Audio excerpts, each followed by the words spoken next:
મેં પણ આપણા પ્રધાનમંત્રીશ્રીને પત્ર લખ્યો. આપણા ગુજરાતમાં અનેક યુવાનો એ હીરા ઘસવાનું કામ કરીને રોજીરોટી મેળવે. કેન્દ્ર સરકારનું બજેટ સંપૂર્ણ નિરાશાજનક છે.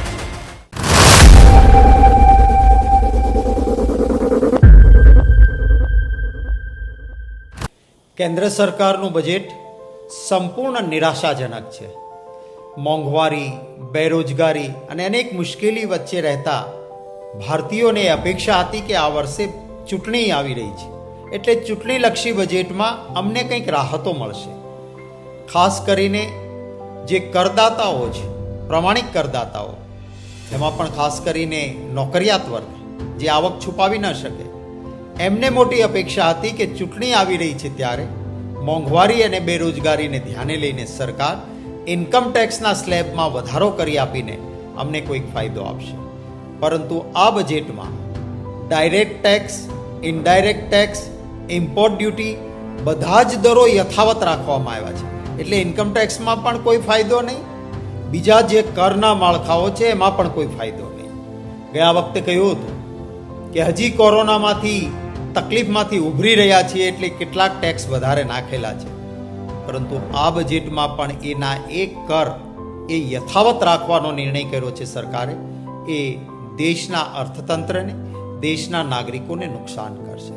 જેના પાસે ખૂબ છે અને જેના પાસે કંઈક ઓછું છે એના વચ્ચેની ખાઈ વધશે, આ વચ્ચેનો ગેપ એ વધે એ પ્રકારનું આ બજેટ છે.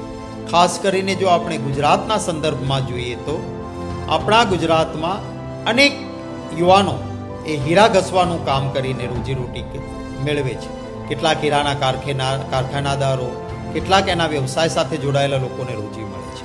આ હીરા ઉદ્યોગ સાથે સંકળાયેલા લોકોની માંગણી કે અમારી જે ઇમ્પોર્ટ ડ્યુટી હીરાની છે એ 50% કમસે કમ ઘટાડવી જોઈએ, કારણ કે મંદીનો માહોલ છે. અમારે વિશ્વના બજારમાં ટકી રહેવા માટે ઇમ્પોર્ટ ડ્યુટી ઘટાડો. મેં પણ આપણા પ્રધાનમંત્રીશ્રીને પત્ર લખ્યો હતો કે આપ પણ ગુજરાતના છો, ત્યારે હીરા ઉદ્યોગને ફાયદો થાય એટલા માટે મંદી છે એવા સંજોગોમાં ઇમ્પોર્ટ ડ્યુટી એ 50% ઘટાડજો. આ બજેટમાં 1% પણ ફાયદો હીરા ઉદ્યોગને થાય એ રીતે ઇમ્પોર્ટ ડ્યુટી ઘટાડી નથી.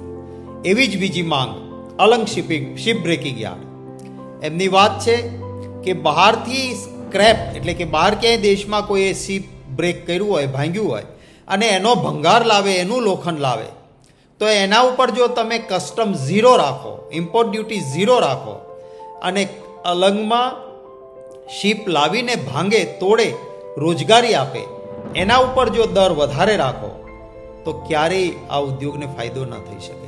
એટલા માટે એમની માંગણી હતી કે એટ પાર બહારથી આવતો ભંગાર અને શિપ બ્રેકિંગ અહીંયા થઈને ઊભો થતો ભંગાર, એ બંને વચ્ચે એક સરખી ડ્યુટી હોવી જોઈએ. મેં પણ આની વારંવાર માંગણી કરી હતી, પરંતુ આજના બજેટમાં આના ઉપર કોઈ પ્રકાશ પાડવામાં નથી આવ્યો.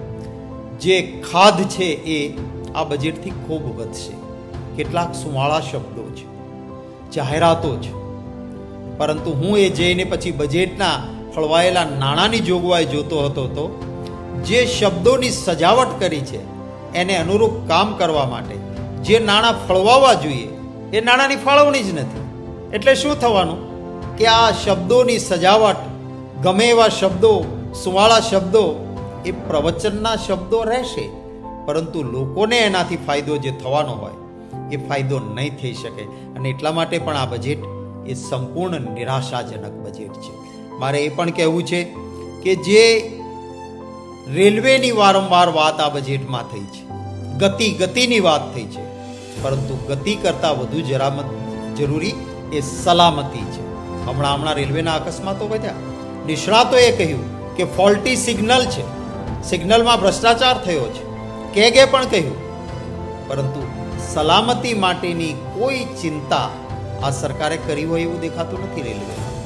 રેલવેમાં અગાઉ ઘણા વર્ષોથી વૃદ્ધો માટે, ચોક્કસ જરૂરિયાતમંદ વર્ગ માટે, પત્રકારો માટે રેલવેની મુસાફરીમાં સ્પેશિયલ રાહત આપવામાં આવતી હતી. એક ખાસ પ્રકારની રાહતના કારણે આ બધા લોકો સસ્તી મુસાફરી કરી શકતા હતા.